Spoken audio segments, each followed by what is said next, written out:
Hello दोस्तों, movie plus short में आपका स्वागत है। आज हम a big bold beautiful journey movie पर एक्सप्लेनेशन करेंगे। ये 2025 में रिलीज हुई थी, तो और देर न करते हुए चलिए सीधे वीडियो की ओर बढ़ते हैं। मूवी की शुरुआत डेविड से होती है, जो अपने एक दोस्त की शादी में जाने के लिए घर से निकलता है। कुछ दूर चलकर जब वो अपनी गाड़ी के पास पहुंचता है, तो देखता है कि नो पार्किंग में खड़ी होने के कारण उसकी गाड़ी जब्त हो गई है।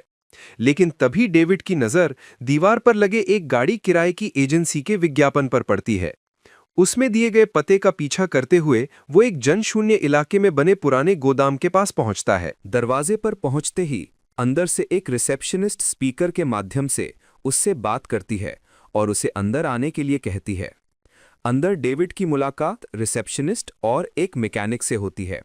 वे दोनों बताते हैं कि डेविड को एक 1994 की सैटर्न एसएल गाड़ी देने का ऑर्डर आया है, जो एक बंद हो चुका पुराना मॉडल है। डेविड थोड़ा हैरान होता है क्योंकि उनके पास पहले से ही उसकी एक तस्वीर भी रखी थी, मानो डेविड के वहां आने की बात वे पहले से ही जानते थे। इसके बाद रिसेप्शनिस्ट उससे पूछती है कि क्या उसे गाड़ी में जीपीएस चाहिए, और डेविड के हाँ कहते ही रिसेप्शनिस्ट के चेहरे पर एक रहस्यमयी मुस्कान फैल जाती है, मानो वो इसी जवाब को सुनना चाहती थी। इसके बाद डेविड अपनी किराए की गाड़ी लेकर वहां से निकल जाता है और अपने दोस्त की शादी में पहुंचता है। ठीक उसी समय सारा नाम की एक महिला भी उसी गाड़ी किराए की जगह से गाड़ी लेकर वहां पहुंचती है। शादी में पहली बार दोनों की आंखें चार होती हैं। थोड़ी देर बाद दूल्हा दुल्हन उन दोनों को मिलवाते हैं और पता चलता है कि वे दोनों एक ही शहर में रहते हैं। कुछ सामान्य बातें करने के बाद सारा शादी में मौज मस्ती करना शुरू करती है और डेविड बाहर जाकर सिगरेट पीने लगता है। थोड़ी देर बाद सारा डेविड को फिर से बाहर देखती है। तब दोनों के बीच फिर से बातचीत शुरू होती है। सारा डेविड में कुछ अलग महसूस करती है, कुछ ऐसा जो उसे आकर्षित करता है, लेकिन साथ ही डराता भी है, क्योंकि उसके मन के किसी कोने में डर था कि शायद वो डेविड को चोट पहुंचा सकती है। इसके बाद उनकी बात शादी को लेकर पहुंचती है। सारा कहती है कि वो शादी में विश्वास नहीं करती है। वहीं डेविड बताता है कि वो शादी और परिवार बनाने में विश्वास रखने वाला इंसान है। सारा हंसकर मजाक में पूछती है, तो क्या तुम मुझसे शादी करोगे? डेविड थोड़ा मुस्कुराता है लेकिन कुछ खास कह नहीं पाता है। इसके बाद सारा उसे नाचने के लिए पूछती है और डांस फ्लोर पर चली जाती है। मैं नाच नहीं करता, कहकर डेविड फिर से हिचकिचाता हुआ वहीं खड़ा रहता है और अफसोस से सारा को किसी और के साथ नाचते देखता रहता है। पार्टी के बाद वो उसी अफसोस के साथ अपने कमरे में लौटता है और सोचता है कि उसे सारा के साथ नाचना चाहिए था। दूसरी ओर बगल के कमरे में सारा उसी आदमी के साथ रात बिताती है, लेकिन सारा के चेहरे पर भी एक तरह का खालीपन था, मानो वो खुद भी नहीं जानती कि वो किससे भाग रही है।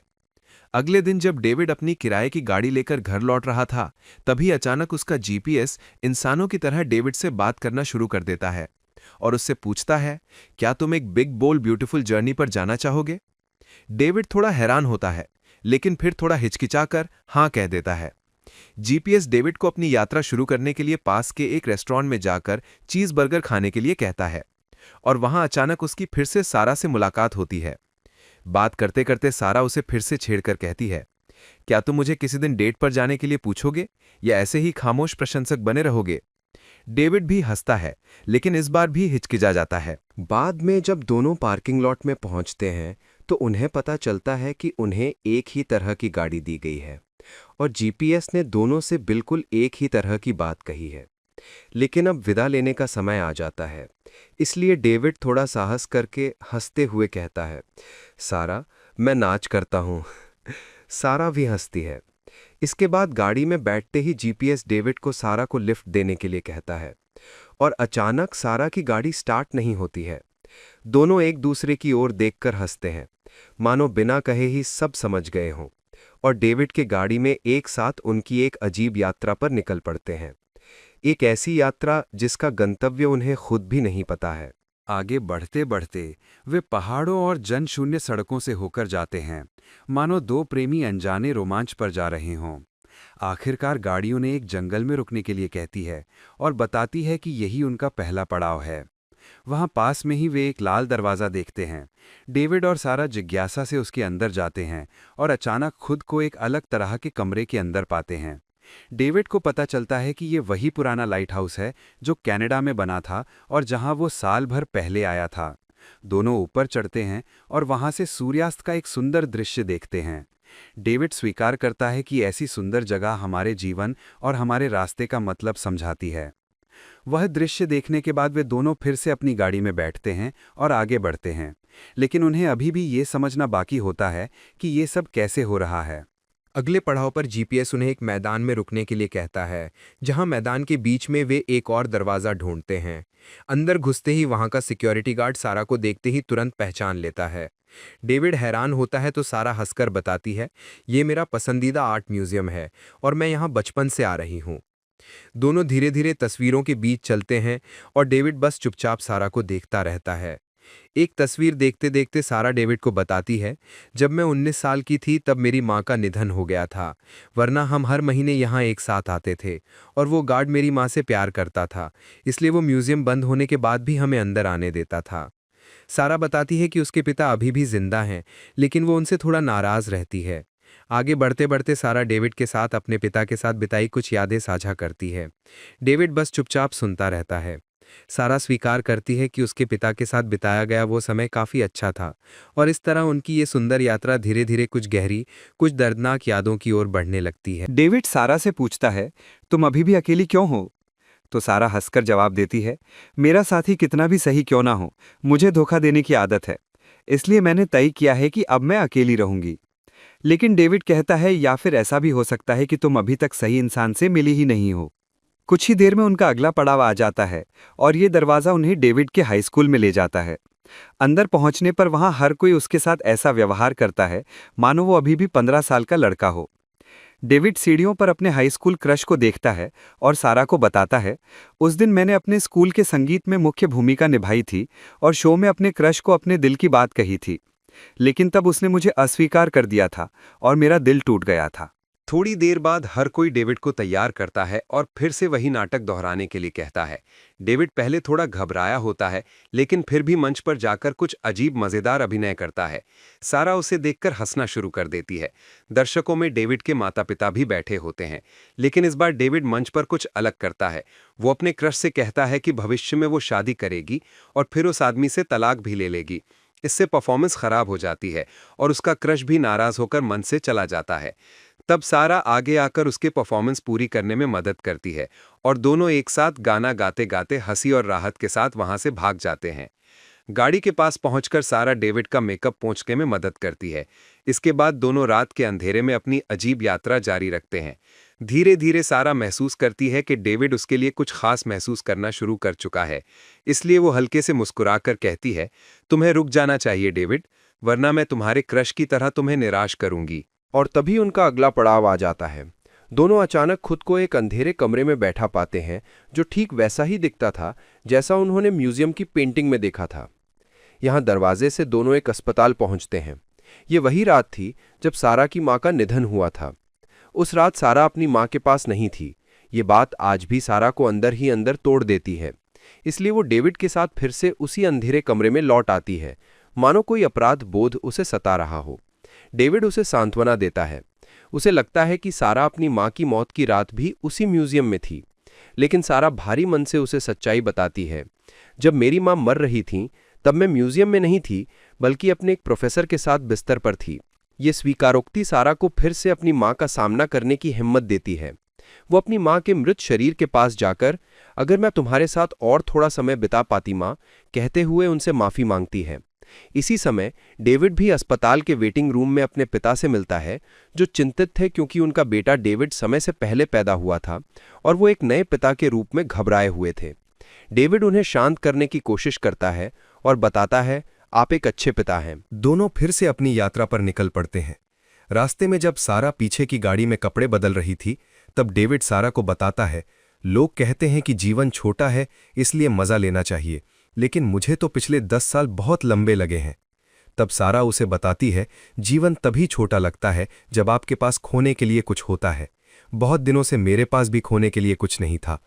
डेविड हंसकर पूछता है, मतलब अब खोने के लिए कुछ है? तो सारा भी हंसकर कहती है, हाँ, शायद अब जिंदगी थोड़ी छोटी लग रही है।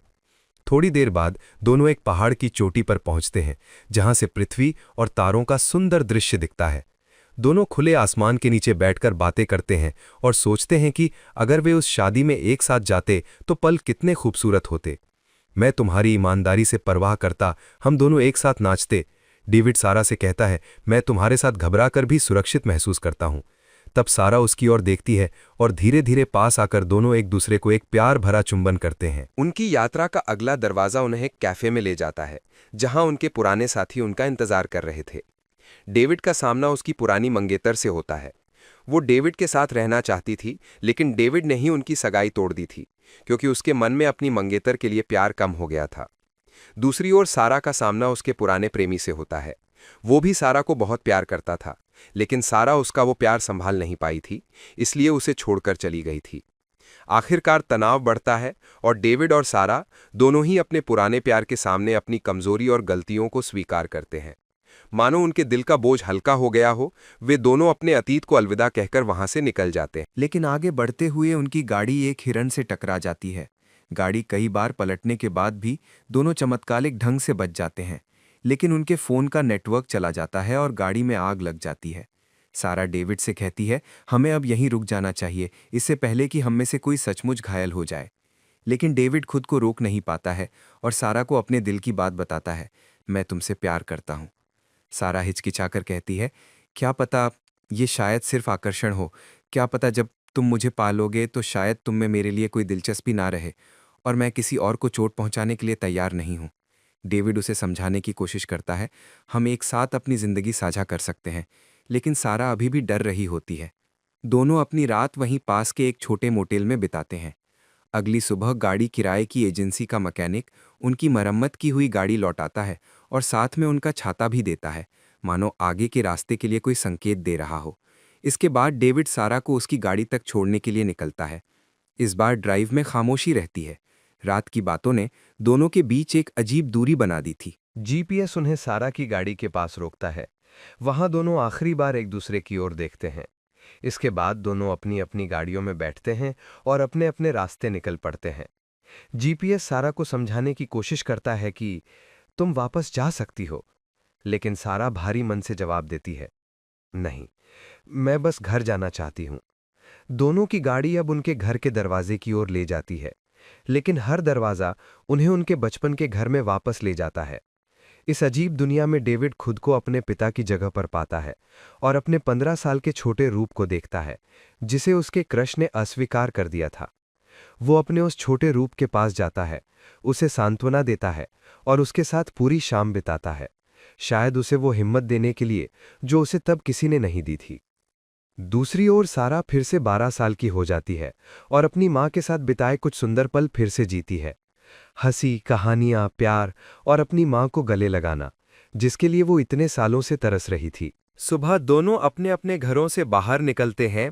डेविड गाड़ी वापस देने फिर से किराए की दुकान पर पहुंचता है, जहां उसकी मुलाकात फिर से रिसेप्शनिस्ट और मैकेनिक से होती है। डेविड हंसकर पूछता है, क्या तुम लोग लोगों को उनके सोलमेट से मिलवाते हो? लेकिन दोनों बस हंस देते हैं, मानो इस सवाल में ही जवाब छिपा हो। डेविड वहां अपनी तस्वीर के साथ एक और महिला की तस्वीर देखता है, जिसे वास्तव में सारा की गाड़ी लेने के लिए दी गई थी, लेकिन वो नहीं आई और उसकी जगह सारा आखिरी मिनट के प्रतिस्थापन के रूप में उस गाड़ी को लेकर गई थी। यानी शायद ये सब कोई संयोग नहीं था। डेविड के चले जाने के बाद सारा भी अपनी गाड़ी वापस करने पहुंचती है, लेकिन वो अपने मन को रोक नहीं पाती है और डेविड को ढूंढने निकल पड़ती है। और किसी तरह वो डेविड के अपार्टमेंट के सामने पहुंचती है, जहां डेविड भी बाहर ही बैठा था। सारा उसके सामने खड़ी होकर कहती है, मैं जानती हूं कि हम दोनों शायद कभी एक दूसरे को निराश भी कर सकते हैं, फिर भी मैं तुम्हें चुन रही हूं। और आखिरकार वो डेविड के लिए अपने प्यार का इजहार करती है कि मैं तुमसे प्यार करती हूं।